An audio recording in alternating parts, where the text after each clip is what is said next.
So in 2016, my house caught on fire and I couldn't do anything about it.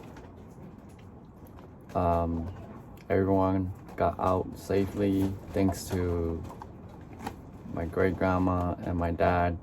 My great grandma, she was up and she smelled something and she came out of her room and saw that there was a fire in the garage. And she went and woke up my dad, and the fire was already getting pretty big. During this time, I was sleeping downstairs because my bedroom was downstairs and the door to the garage was next to the stairs going down. My dad had to jump down the stairs because the fire was already reaching the house from the garage. So the only way for him to get to me was to jump down the stairs. And when he got downstairs, he woke me up. And I woke up and I remember I was tired during that time, so I didn't really notice what my dad was saying. All my dad said was, there's fire. And I saw my dad jumping out of the window from downstairs. And so I didn't realize it at first and I was confused. So I started walking to the stairs and I saw that there was so much fire. The whole stair was on flame and I had to run back to my bed and jump out or climb out of the window. When I saw the fire, I realized what everything my dad was saying, and I just had like a sudden flashback of what my dad was saying and climbing out the window. So I ran back and I lifted myself up and climbed out of the window. After I got out, I went to help my great grandma because she was already outside.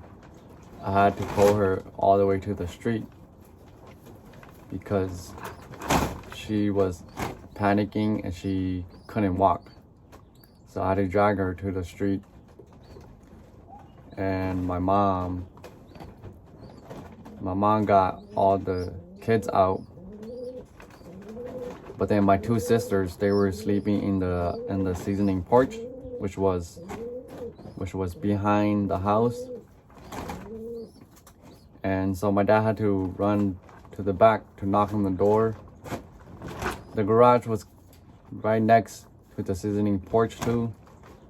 And luckily the fire didn't catch on and went through to the other side because my two sisters were sleeping there. So my dad went and pounded on the door and they woke up. My two sisters, they got out and everyone got out safely. So after the fire, I went to race at my friend in 2017. I love flying my birds. I love club racing. It was everything for me during that time. And that house was one of my favorite houses. So during this time, I got very depressed. After I raced with my friend, I decided not to race anymore because it just wasn't the same. It got very difficult for me because I wasn't able to do what I wanted to do anymore with my birds. During this time, I still had my pigeons, but I was breeding them in a cage, cage compartments that my dad built for me. But then the motivation and the effort wasn't there anymore. I started not care for them as much, and it was very hard for me. And then so during this time we were moving to multiple houses too, because my parents had another house, and my uncle was living in it at the time. And so we went and lived there for a while.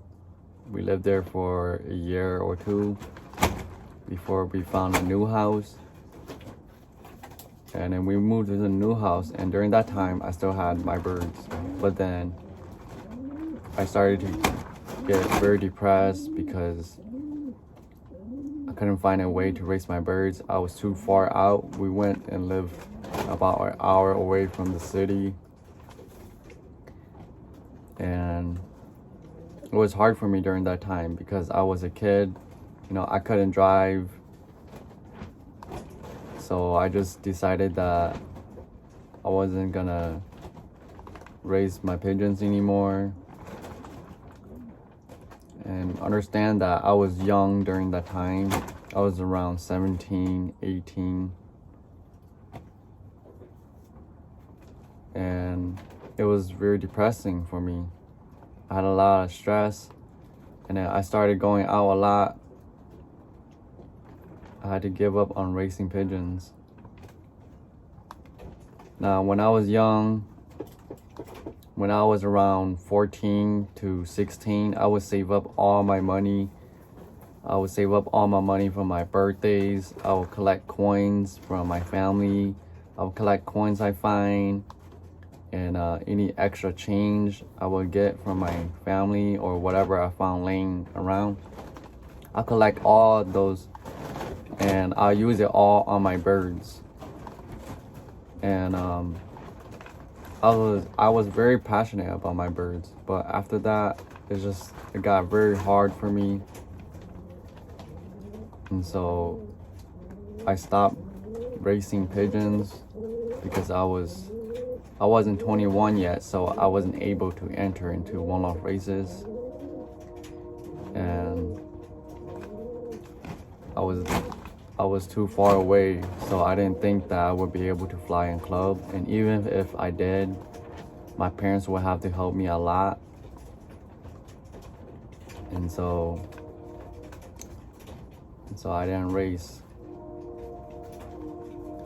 Now, ever since I got back into pigeons, I got back in 2020. I stopped around 2017, 2018. It's been a lot better, even though I've had some bird sickness that went through my birds. Ever since I came back into the sport, there has been a lot of different kind of sickness now for the birds. And I believe that having pigeons, or just any animals, it keeps you busy, it helps you with your stress, and it really helps you to become a better person, because you have responsibilities and you have to take care of them. And especially when you're very passionate about them, you know, you really want to do it. And so when I got back into the sport, I decided that I would not quit anymore. I told myself that no matter what, I will find a way to raise my birds, because ever since I got back into pigeons, it has helped me a lot with my stress and my depression. And it helps me a lot. It relaxes me. And I was very passionate in it, and even now I'm still very passionate in it. I love my birds. You know, I enjoy racing them.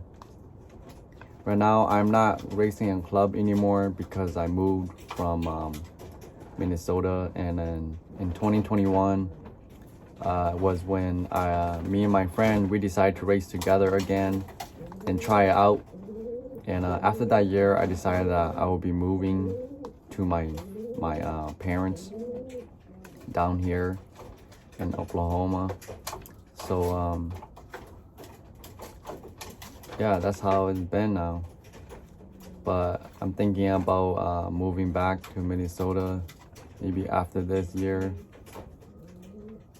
I think that anyone who has pigeons, it helps a lot. You know, it's very relaxing, and it's always fun to watch the birds. And every day there's something to do. The birds, you can train them to let them fly and loft fly around the house, and you can just watch them all day. I think it really helps with depression and stress and other things. And yeah, ever since I got back into pigeons, I have been a lot more happy. I found that it's really my passion. I was kind of lost for a couple years trying to find what I really want to do. I was trying to find what life was, the meaning of life, and what was the purpose of life. And yeah, I got back into pigeons, and I'm trying to take it more serious now. And ever since then, I have been more happy. I haven't been depressed that much anymore, or at all, because I found out what I really want to do. And even if you lose money or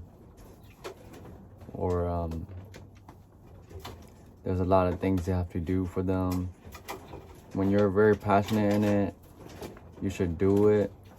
Anything that you're passionate about, you should do it. It will help you. And that's what the purpose of life is. Being alive is to do what you really want to do, because everyone doesn't live forever. Everyone has only one life, and we don't ever know when it'll be gone, you know? So live your life the best you can. Do what you love. Enjoy your life a little bit. You know, money is important too, yes. But when you're living your life and when you're happy, when you're doing what you want to do, you will be a lot more stressed, less stress, I mean. And you'll be happy. Thank you for watching. I hope you like my story about what happened to me and how I overcame it, and I hope you learned something from my video. Thank you for all the support that everyone has given me and all the subscribers that I've been getting. I